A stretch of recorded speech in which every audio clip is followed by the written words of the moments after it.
Assalamualaikum warahmatullahi wabarakatuh. Perkenalkan, saya Nur Ike Indah Lestari, calon guru penggerak angkatan 11. Saya bertugas sebagai guru di SMP Negeri 5 Kota Blitar. Bapak Ibu guru hebat di seluruh Indonesia, izinkan saya untuk memaparkan materi tentang koneksi antar materi, yaitu berisi kesimpulan dan refleksi filosofi pendidikan nasional oleh Ki Hajar Dewantara.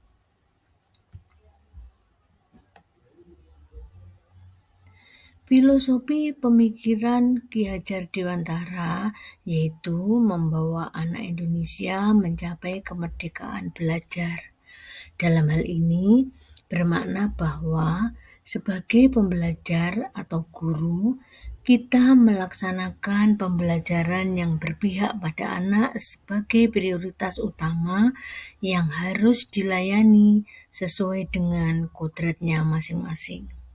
Kemudian, sebagai pembelajar yaitu siswa, bisa menjadi manusia yang merdeka lahir maupun batin dan bisa mencapai keselamatan serta kebahagiaan setinggi-tingginya sebagai individu maupun sebagai anggota masyarakat.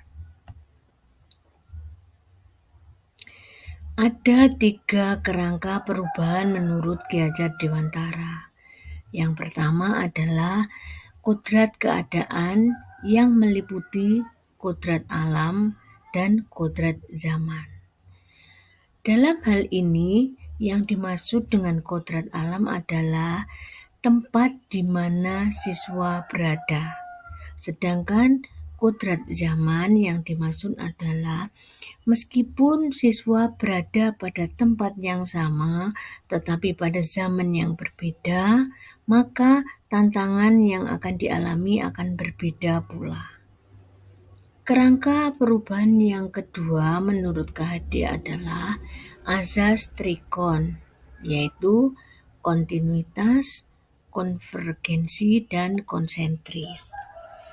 Pada hal ini yang dimaksud dengan kontinuitas adalah bahwa dalam bergerak melakukan perubahan, kita sebagai guru tidak boleh melupakan akan nilai budaya bangsa kita.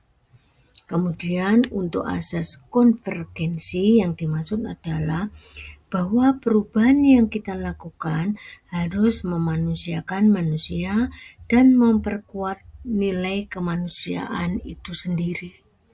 Kemudian yang ketiga yaitu konsentris. Yang dimaksud dengan konsentris adalah bahwa dalam bergerak melakukan perubahan, pendidikan harus menghargai keragaman dari peserta didik. Karena apa? Karena setiap anak atau peserta didik itu memiliki keunikan masing-masing. Sedangkan kerangka perubahan menurut KHD yang ketiga adalah budi pekerti. Yang dimaksud budi di sini adalah cipta atau rasa dan karsa. Sedangkan pekerti adalah raga atau tenaga. Dalam hal ini budi dan pekerti ini harus bisa seimbang agar nanti bisa menciptakan anak yang memiliki kebijaksanaan seutuhnya. Ada 3 pertanyaan pemantik yang bisa menjadi acuan bagi saya untuk melaksanakan refleksi dan mendapatkan pengalaman baru. Yang pertama adalah, apa yang Anda percaya tentang murid dan pembelajaran di kelas sebelum mempelajari modul 1.1? Yang kedua, apa yang berubah dari perilaku atau pemikiran Anda setelah mempelajari modul 1.1?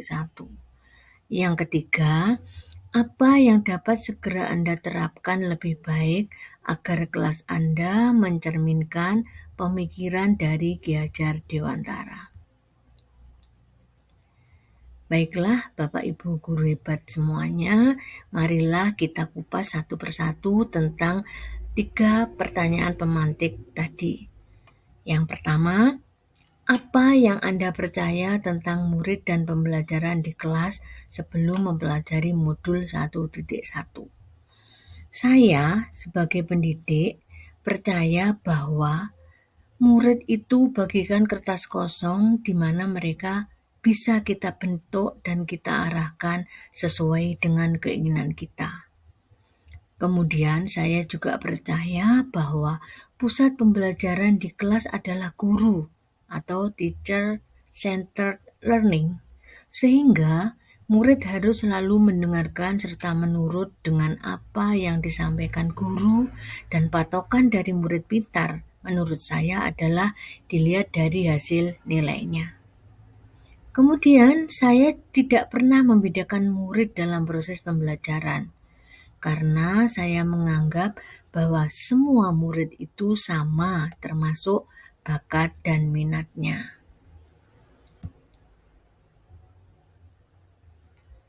Pertanyaan pemantik kedua yaitu, apa yang berubah dari perilaku atau pemikiran Anda setelah mempelajari modul 1.1?